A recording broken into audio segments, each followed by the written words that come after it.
இயேசு உங்களை நேசிக்கிறார். பிரியமானவர்களே, ஆண்டவர் இந்த நாள் நம்மளோடு பேசும்படியாய் வேதத்தில் ஒரு வசனத்தை இரண்டு வசனங்களை கூட வாசித்து ஆண்டவர் நமக்கு கற்றுக் கொடுக்கக்கூடிய காரியங்களை பார்ப்போம். அது யோவான் எழுதின சுவிசேஷ புஸ்தகம் 8வது அதிகாரம் 31வது வசனம். இயேசு தம்மை விசுவாசித்த யூதர்களை நோக்கி, நீங்கள் என் உபதேசத்தில் நிலைத்திருந்தால் மெய்யாகவே என் சீசராய் இருப்பீர்கள் என்று சொன்னார். பிரியமானவர்களே, சத்தியத்தை அறிவீர்கள், சத்தியம் உங்களை விடுதலையாக்கும் என்றார். அவர்களுக்கு பிரதியுத்தரமாக, நாங்கள் ஆபிரகாமின் சந்ததியாய் இருக்கிறோம், நாங்கள் ஒரு காலமும் ஒருவனுக்கும் அடிமையாய் இருக்கவில்லை, விடுதலையாவீர்கள் என்று நீர் எப்படி சொல்லுகிறீர் என்றார். பிரியமானவர்களே, ஆண்டவராகிய இயேசு கிறிஸ்து அவருடைய பாவ அடிமைத்தனத்தை குறித்து அவர் சொல்லுகிறதை இவர்கள் உணராதபடிக்கு பாருங்க, சத்தியத்தை நீங்கள் அறிவீர்களானால், இந்த வேத புஸ்தகத்தை நீங்கள் வாசித்தீர்களானால் நீங்கள் விடுதலையாக்கப்படுவீர்கள். அந்த சத்திய வேத வசனம் நம்மை விடுதலை செய்யும் என்று ஆண்டவர் சொல்லுகிறார். அவர்கள் சொல்றாங்க பாருங்களேன், எங்களை அடிமை, நாங்கள் ஆபிரகாமினுடைய சேர்ந்து யாருக்கு நாங்கள் அடிமைப்பட்டவர்கள் கிடையாது என்கிறதை அவர் ஆண்டவருக்கு திருப்பி சொல்றாங்க.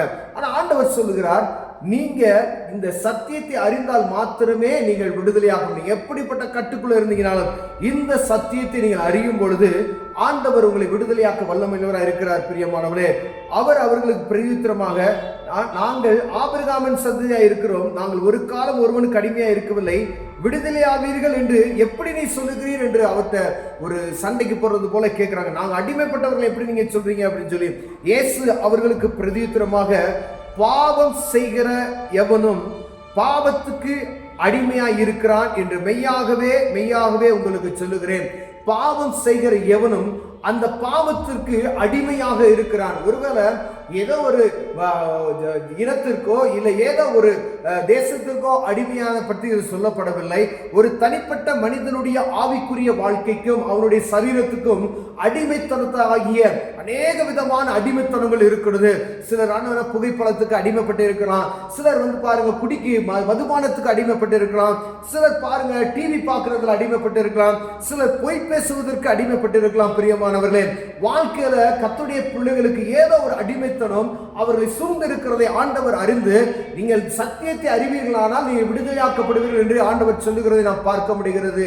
அவர்கள் கேட்கிற சத்தியத்தை, அவர்கள் கேட்கிற விடுதலை வேறு, ஆண்டவர் சொல்லுகிற விடுதலை வேறு என்பதை அவர்கள் புரியாதபடி, அதுக்கு தான் ஆண்டவர் சொல்லுகிறார், எந்த ஒரு மனுஷன் பாவத்துக்கு அடிமைப்பட்டு இருக்கிறானோ அந்த பாவம் அவனை அடிமைப்படுத்தி வைத்திருக்கிறது.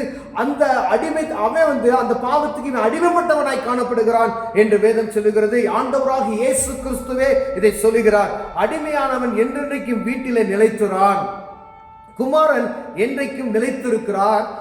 ஆகையால் குமாரன் உங்களை விடுதலையாக்கினால் மெய்யாகவே விடுதலையாவீர்கள் என்று சொல்லுகிறார். பிரியமானவர்களே, ஏன்னா அடிமைப்பட்டவன் நிலைத்திருக்க முடியாது, ஆண்டவர் நிலைத்திருக்கிறார் ஒரு வீட்டில்.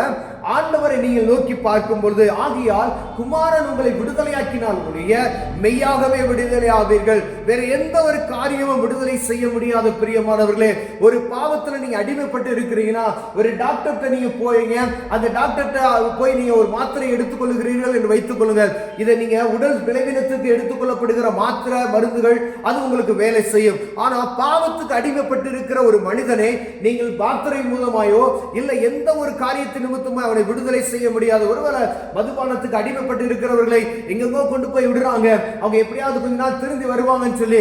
ஆனா அவர்கள் நொறுக்கப்படுகிறது, அவங்களுடைய வேதனைகள்லாம் தெரியாது.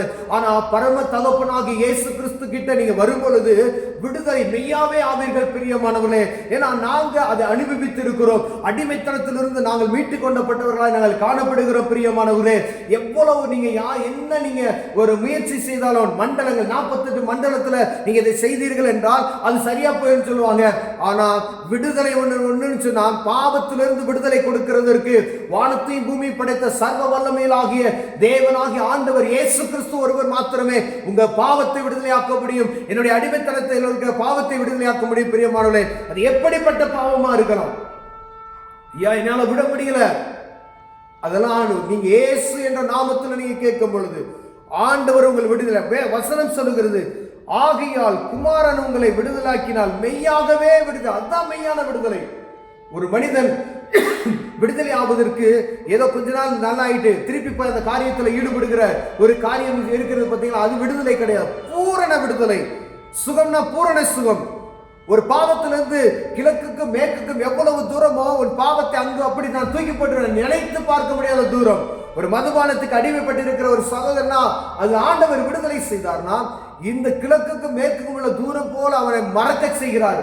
ஒரு புகைப்பழக்கத்துக்கு அடிமைப்பட்டு இருக்கிறான், ஆண்டவர் கொடுக்கிற விடுதலை அது வித்தியாசமா இருக்கும். பிரியமானவர்களே, இந்த மெய்யாகவே விடுதலையாவீர்கள் என்ற வசனத்தை நீங்க தியானிக்கும் பொழுது இயேசுவை நோக்கி நீங்க பார்க்க, நீங்க என்ன அடிமைத்தனத்துல வேணாலும் இருக்கலாம், இயேசு கிட்ட போங்க, அவர் உங்களுக்கு விடுதலை தருவார். இயேசுவே எனக்கு விடுதலை தாங்க நீங்க கேளுங்க. எப்படிப்பட்ட அடிமைத்தனத்திலிருந்து ஆண்டவர் விடுவிக்க வல்லமையில இருக்கிறார். அவர் விடுவிக்கிறவர். இயேசு என்ற நாமத்திற்கு விடுவிக்கிறவர் என்ற அர்த்தம். பிரியமானவரே, அவர் ரட்சித்து உங்களை விடுதலை செய்வார். கண்களை மூடுவோம், சுகம் செய்வோம். அன்பின் தகப்பனே, ஆண்டவரே, அடிமைத்தனத்திலிருந்து எங்களை விடுவிப்பீராக. விடுதலை செய்வர் நீர் என்பதை நாங்கள் அறிந்திருக்கிறையா? அறியாத ஜனங்கள் அறிந்து கொள்ள முடியாது. இயேசுவால் கூடாதது ஒன்றுமில்லை என்பதை புரிந்து கொள்ள உதவி செய்யுங்க. இயேசுவின் நாமத்தில் பிதாவே, ஆமென்.